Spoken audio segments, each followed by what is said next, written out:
Jour 13. Fixe-toi des objectifs clairs, avance avec paix. Thème du jour, philosophie biblique et objectifs divinement alignés. Introduction générale. Ce que tu vas découvrir aujourd'hui. As-tu déjà ressenti que tu travaillais dur, que tu priais, que tu t'agitais dans tous les sens, sans vraiment savoir vers quoi tu te dirigeais? Tu te lèves tôt, tu fais des efforts, tu veux réussir ta vie, mais tu n'as pas encore clairement défini ce que veut dire réussir pour toi? Aujourd'hui, je vais te montrer pourquoi la discipline sans objectif clair est une impasse. Pourquoi les routines, les systèmes, les efforts que nous déployons doivent être alignés sur une direction bien définie. Tu vas comprendre que ce n'est pas suffisant de bouger. Il faut bouger vers quelque chose. Et ce quelque chose, c'est ce que Dieu veut bâtir avec toi. Oui, aujourd'hui, tu vas découvrir comment te fixer des objectifs qui ne viennent pas de la comparaison ou de l'ego, mais de l'appel divin qui est sur ta vie. Tu vas apprendre à clarifier ta vision, à transformer tes rêves en cibles concrètes et surtout à avancer avec paix. Développement thématique 1. Pas de vision, pas de direction et donc pas de paix. La Bible est claire. Le peuple périt faute de vision. Proverbe 29, 18. Lorsque tu n'as pas de vision, tu es dans la confusion. Tu fais des efforts dans tous les sens. Tu t'épuises, tu t'éparpilles, tu doutes, tu peux même perdre ta foi, non pas parce que Dieu est absent, mais parce que tu avances sans boussole. Vérité choc, l'absence d'objectif n'est pas neutre. Elle te détruit à petit feu. Et même ton système de discipline devient inutile si tu ne sais pas vers quoi il te conduit. Un avion sans destination est juste une bombe volante. Réflexion personnelle. Qu'est-ce que tu poursuis vraiment? Est-ce que ton emploi du temps reflète ta mission de vie ou juste des urgences à gérer? 2. Les objectifs flous sont les ennemis de la discipline. Brian Tracy le dit. Un objectif clair est le point de départ de toute réussite. Tu veux changer, réussir, servir? Ok. Mais change quoi? Réussir quoi? Servir qui? Tant que c'est flou, c'est lourd. Tant que c'est flou, c'est fragile. Tant que c'est flou, c'est stérile. La discipline se nourrit de clarté. Elle a besoin d'une cible pour tenir sur la durée. Écris la vision, grave-la sur des tables afin qu'on la lise couramment. Habacuc 2, 2.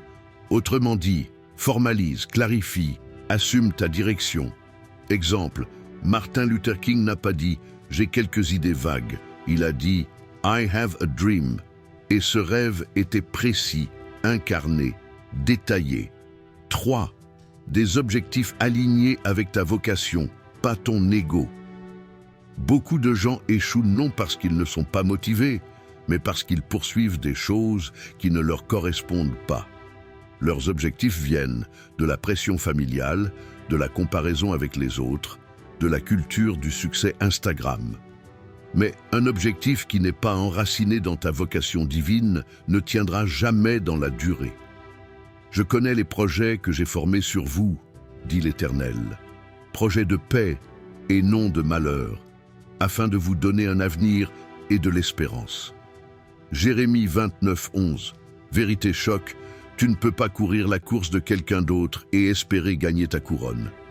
Exemples inspirants. Moïse voulait juste se cacher, mais Dieu l'a appelé à libérer un peuple. Esther voulait vivre tranquille au palais, mais Dieu l'a appelé à sauver une nation. Toi aussi tu as une mission spécifique. Ne la laisse pas se diluer dans la comparaison. 4. Les objectifs bibliques sont progressifs, pas instantanés. Dieu ne te montre pas tout en un jour, mais il t'oriente toujours vers le pas suivant. Ta parole est une lampe à mes pieds, une lumière sur mon sentier. Psaume 119, 105. Autrement dit, Dieu te donne assez de lumière pour le prochain pas, pas pour toute l'autoroute. Vérité choc, la vision divine est souvent révélée dans la fidélité quotidienne. Tu avances pas à pas et c'est suffisant. Exemple, Joseph a eu un rêve grandiose, mais il a dû être vendu comme esclave, passer par la prison, gérer l'intendance chez Potiphar avant d'être établi comme gouverneur. Tu veux des objectifs solides? Apprends à te lever à l'heure, tenir tes routines, être fidèle dans les petites choses. 5. La paix vient quand tu sais où tu vas. Les Japonais zen parlent d'ikigai, ce qui donne sens à ton existence, mais la Bible parle de shalom, paix totale, alignée, enracinée dans la volonté de Dieu. Tu garderas dans une paix parfaite l'esprit qui s'appuie sur toi. Ésaïe 26:3.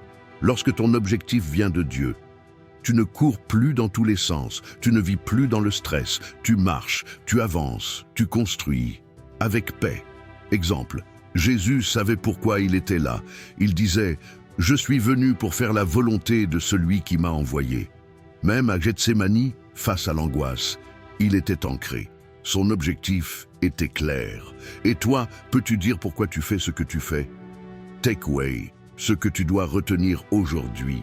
Pas de vision, pas de direction. Sans objectif clair, ta discipline s'essouffle. Les objectifs flous te fatiguent. Clarifie ce que tu veux vraiment.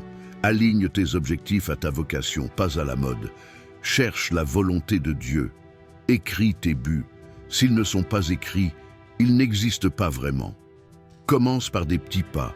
Joseph est passé par la prison avant la royauté. La paix vient quand tu sais où tu vas. Dieu donne le repos à ceux qui marchent dans leur appel. La discipline s'enracine dans une direction claire. Sans cap, tu dérives. Exhortation finale. Proclamation, appel à l'action et foi, frères et sœurs. Aujourd'hui, arrête de courir partout. Arrête de te disperser. Demande à Dieu ce que tu dois viser. Demande-lui où il t'attend. Proclame à haute voix avec moi. Je refuse de vivre dans la confusion. Je refuse de courir sans savoir où je vais. Je choisis de chercher la volonté de Dieu pour ma vie. Je me fixe des objectifs clairs, alignés à ma vocation divine. Je marcherai avec paix, force et discipline chaque jour. Verset de feu pour clôturer. J'ai combattu le bon combat, j'ai achevé la course, j'ai gardé la foi. 2 Timothée 4.7. Tu veux dire cela toi aussi à la fin de ta vie? Alors commence aujourd'hui, écris ta vision, clarifie ta mission, fixe tes objectifs et ne manque surtout pas la vidéo de demain. Jour 14, centre ton esprit pour avancer. Tu découvriras comment la concentration et la méditation chrétienne peuvent devenir tes armes secrètes dans un monde rempli de distractions.